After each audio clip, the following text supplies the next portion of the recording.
everyone. I want to talk a little bit about Dear. Drop everything and read.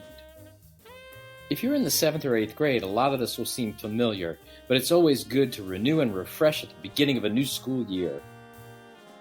First off, during Dear, we expect you to read for the entire time allocated on the schedule. Dear is neither a study hall nor a time to cram for a test. Make sure you can find a quiet, comfortable place where no one can bother you, so you can really get lost in the world and the ideas of your book. The goal of Dear is to read for pleasure. Here's some things to think about when searching for and thinking about choosing your book for Dear. When we're looking for a book to read, we're really looking for ourselves. Your generation is currently navigating climate change, a pandemic, anti-racist protests, and a presidential election, among other things. I want you to take advantage of Dear as an opportunity to engage in things you're curious about and ideas you want to know more about. During Dear, let yourself travel to places beyond your neighborhood, hang out with families different from your own, and engage in cultures you've always wondered about. Let yourself get completely absorbed in spaces and places you've never been to before. Maybe even discover a new hero or a shiro. Use Dear to stretch, reach, and investigate the issues of our world, like fighting racism.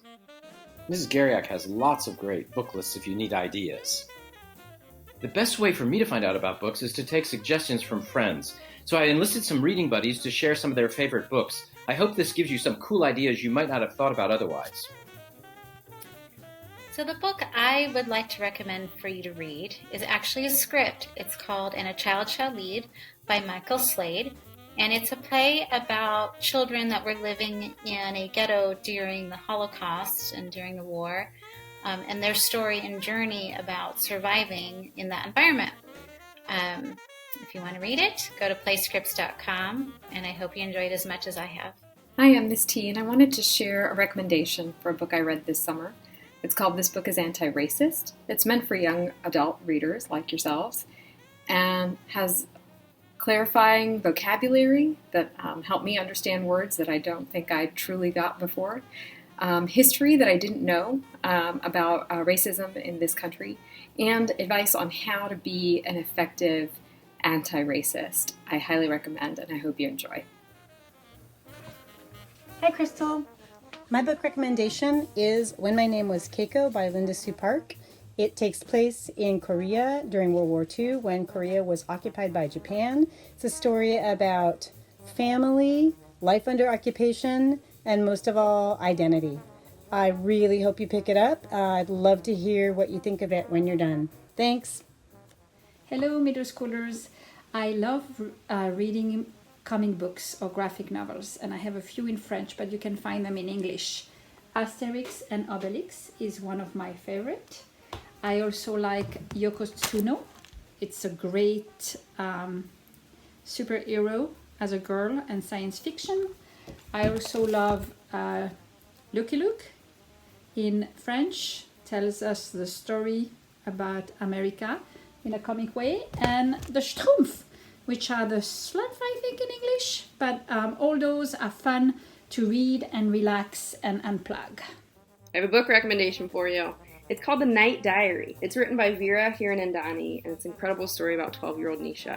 Now, it's 1947, and India has just separated into India and Pakistan, and she and her family become refugees. It's a story about hope, about survival, and about the search for identity that we all go through. And amazingly, it's written through a collection of letters to her mother.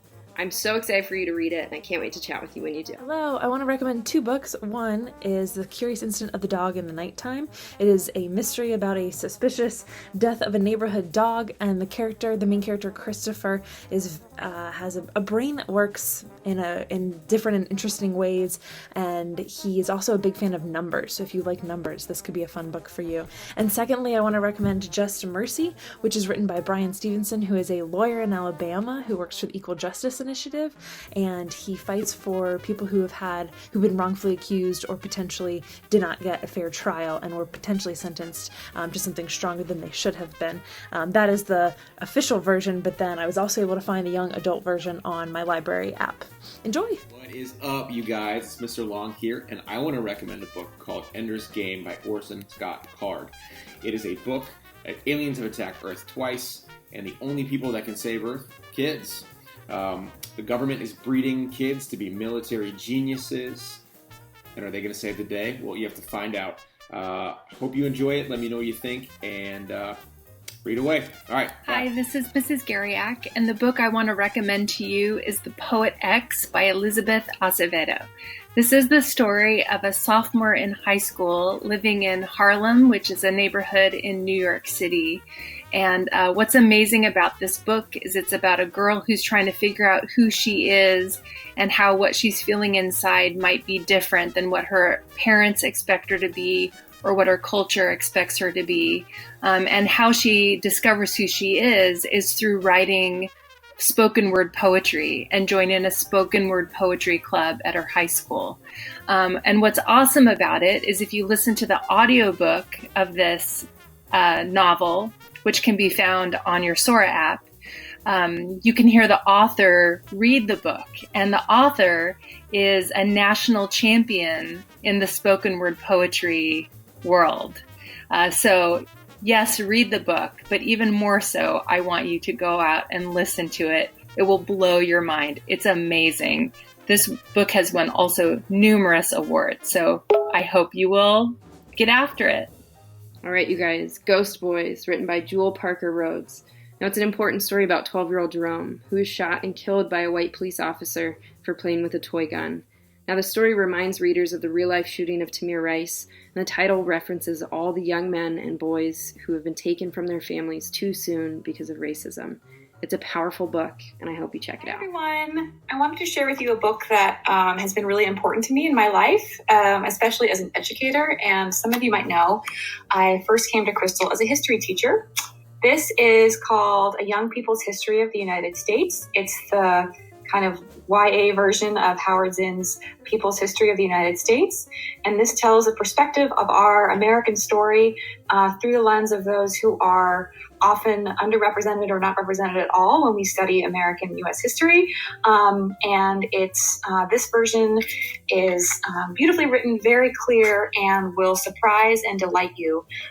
So I highly recommend it as a book for you to explore this year. Dear can be a time to make new meaningful connections, engage vulnerably, connect to joy, dismantle old systems, or learn in all directions. In the end, Dear is about reading for pleasure. You choose the books you want to read. But you might want to let this year be the year you reach beyond your default favorites. Happy reading, everybody!